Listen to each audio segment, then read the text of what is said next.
Hey guys, welcome back to the channel. तो आज ना मैं आपके लिए एक और इंटरेस्टिंग स्टोरी लेकर आई हूँ and this one also I found on Reddit.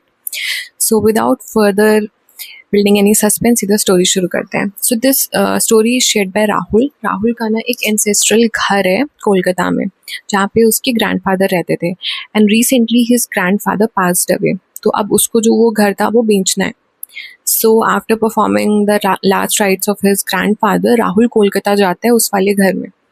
तो ये जो घर होता है ना, वैसे तो structurally it is standing fine, लेकिन वो उसका पेंट निकल चुका है, वो काफ़ी ज़्यादा विदर्ड है, गंदा सा है और एक बहुत ही ऐसा नेगेटिव सी एनर्जी वहाँ पर फील हो रही है। और ये जो घर जैसे पुराने घर होते थे ना, कि साइड साइड में सारे रूम्स होते थे और बीच में बरामदा होता था जहाँ पे प्लांट्स लाइक तुलसी का प्लांट रखा जाता था in most of the cases.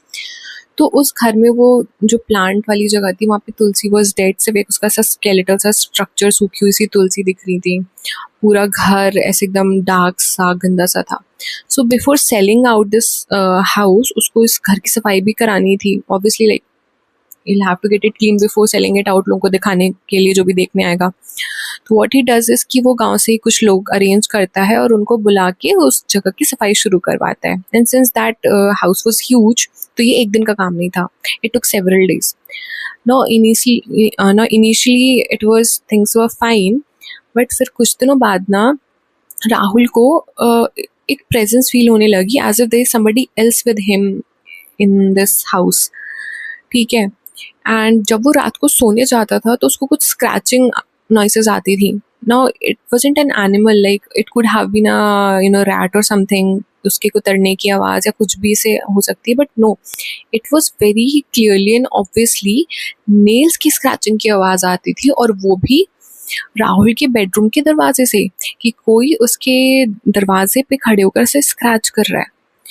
Now this was a little scary, but Rahul जो है ना, वो इन सारे सुपर नेचुरल चीज़ों में, अंधविश्वास में, इन सब चीज़ों में बिलीव ही नहीं करता था। तो वो उसको बेनिफिट ऑफ डाउट देता था कि मस्ट बी एन एनिमल, और वो इग्नोर करके सो जाता था। ऑल्दो उसको काफ़ी ज़्यादा नाइटमेयर्स आने लगे थे, उसको अच्छी नींद नहीं आती थी, बट उसने इसको ये कंसिडर किया कि जगह बदली है, पुराना घर है, so that's why he is facing all this. Now one day, अब वो जो घर था, उसके रिलेटिव्स ने सजेस्ट किया कि घर ना काफ़ी दिनों से बंद पड़ा है, तो तुम यहाँ की ना एक बार पूजा करा दो, और क्योंकि यहाँ पे तुम्हारे ग्रैंडफादर रहते थे एंड ही इज़ नो मोर, तो एक बार उनकी शांति हवन जो है कुछ ऐसा सा यहाँ पर तुम्हें करा देना चाहिए। ठीक है। तो इसके लिए वो क्या करता है, एक गांव के पंडित जी को लेकर आता है घर पे। ठीक है, respecting what others told him to do, his relatives, तो वो पंडित जी को लेकर आता है। अभी जब पंडित जी आते हैं ना, तो वो घर में घुसते से ही उनकी एनर्जी, उनके एक्सप्रेशंस काफ़ी डाउन हो जाते हैं, और जैसे ही वो अंदर घुस रहे होते हैं घर में, वो सीधा उस तुलसी के पौधे के पास जाता है, उस वरांदे में। He looks at it and he says कि यहाँ कुछ है, यहाँ कुछ है, और ये बोलते बोलते ही लीव्स। वो वहाँ रुकते ही नहीं है। और क्योंकि राहुल जो है इन सब चीज़ों में इतना बिलीव नहीं करता था, तो वो कहता है कि अरे क्या है यार, मैं भी देखता हूँ आखिर यहाँ पर क्या है। तो वो एक शावल लेकर आता है एंड डिग्स इन, और खोदते खोदते खोदते उसका जो शावल है, it hit something hard inside. तो वो क्या करता है, वो मिट्टी विट्टी हटाता है और उस चीज़ को निकालता है। Now what he found inside there was this मटका। और वो जो मटका होता है, वो एक लाल रंग के कपड़े से ढका होता है, और एक काली रस्सी से बांध रखा होता है उस कपड़े को उसके ऊपर। तो वो सब कुछ रस्सी वस्सी खोलता है, कपड़ा हटाता है, और उसके अंदर देखता है तो उसको क्या मिलता है, लोहे की कीलें, एक ब्लू कलर के कपड़े का टुकड़ा होता है, और राहुल का जो बचपन बचपन की जो एक फ़ोटो होती है, पासपोर्ट साइज फ़ोटो, कुछ राख, ये सारी चीज़ें उसके अंदर होती हैं ना। राहुल डजंट अंडरस्टैंड कि ये क्या है, और ये मेरे ही घर के प्लांट के नीचे आखिर क्या कर रहा है। तो वो बस उठाता है उस चीज़ को और वहीं साइड में बरामदे में रख देता है, and he ignores it completely. On that night when he goes to sleep, उसको फिर से स्क्रैचिंग वॉइसेस आती हैं, बट दिस टाइम ये जो स्क्रैचिंग की आवाज़ थी, वो उसके रूम के बाहर से दरवाजे पे नहीं आ रही थी। This time these voices were coming from inside his room, उसके बेड के नीचे से। 1-2 मिनट के लिए ऐसी आवाज़ें आती हैं, and after that complete silence. और उसके बाद देयर इज दिस सिचुएशन जहाँ पर जो राहुल है अपने बेड पर ही फ्रीज हो जाता है, वो स्लीप पैरालिसिस में चला जाता है. ही could feel something very heavy sitting on his chest, और उसके कान में कुछ फुसफुसाने की आवाज़ें आ रही हैं. एंड अगेन ये जो भी कुछ आवाज़ें हैं that is in Bangla language, Bengali language में है.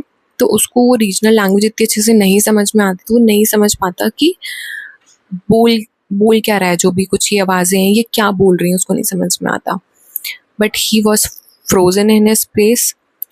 वो सो नहीं रहा था, वो जगा था. He was conscious, he new everything that was happening around him, but वो उस पर रिएक्ट नहीं कर पा रहा था, कुछ बोल नहीं पा रहा था, वो मूव नहीं कर पा रहा था.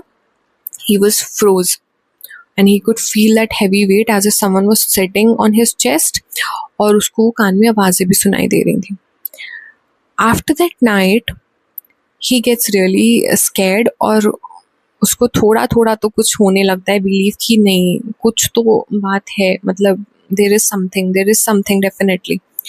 तो वो क्या करता है, वो वापस उन पंडित जी के पास जाता है और उनको रिक्वेस्ट करता है कि प्लीज़ आप आओ और देखो कि क्या है, मुझे ऐसे ऐसे मटका मिला था, आपने जैसे बताया था कि वहाँ सच में था कुछ. तो जो पंडित जी होते हैं वो कहते हैं कि मैं नहीं, जो मेरे गुरुजी हैं तुम उन्हें साथ में लेकर जाओ, ही कैन हेल्प यू. तो अपने तो पंडित जी के गुरुजी जो हैं वो आते हैं राहुल के घर में. ही सीज ऑल दैट, और वो बताते हैं कि किसी ने जो है तुम्हारे घर पे मारन की क्रिया की हुई थी. बट दिस क्रिया is basically it's a black magic thing, जहाँ पे किसी की पूरी ब्लड लाइन को ख़त्म करने के लिए ये चीज़ की जाती है. तो किसी ने आउट ऑफ जेलसी ये चीज़ करी थी. तो इस ब्लैक मैजिक को तोड़ने के लिए या इसे प्रोटेक्ट करने के लिए अपनी फैमिली को, जो ग्रैंडफादर थे राहुल के, उन्होंने ये जो मटके में सब चीज़ें हैं वो सब करके वहाँ पे रखी थी to capture that black magic और टू स्टॉप इट. ठीक है.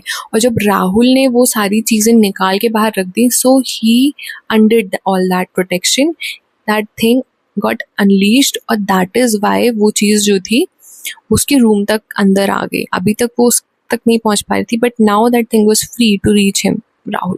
और अब उसका एक ही गोल है उस चीज़ का, to kill him. After getting to know all this, definitely Rahul was so scared, he was out of his mind कि अब व्हाट शुड आई डू. तो पहले तो जो पंडित जी होते हैं वो उसको कुछ तावीज़ और प्रोटेक्शन स्पेल्स वगैरह करके देते हैं, तावीज़ देते हैं और चीज़ें बताते हैं for his safety. And then what Rahul does is कि वो तुरंत ही उस जगह को खाली करता है, उस शहर वापस चला जाता है, और वो फ़ोन कॉल वो उस घर को बेच देता है. राइट. द थिंग वॉज कि वो जो दादाजी थे उसके, उन्होंने अपनी पूरी लाइफ इस चीज़ को डेडिकेट कर दी थी. He used to stay at that ancestral home. उनको ये सब कुछ पता था, तो उन्होंने अपनी पूरी लाइफ सेक्रीफाइस कर दी just to protect this bloodline. And also to mention that one detail कि वो जो ब्लू कलर का कपड़ा था ना उस मटके के अंदर, वो एक्चुअली में राहुल की बचपन की एक शर्ट का पीस था, जो कि समर वेकेशंस में जब वो उस घर में गांव में गया था तो वो खो गई थी. So someone stole his shirt, his picture, and he did all that black magic on them. So that's it for today, guys. That was the story. Hope you have enjoyed it. We'll see you next time with another story. Till then, bye bye.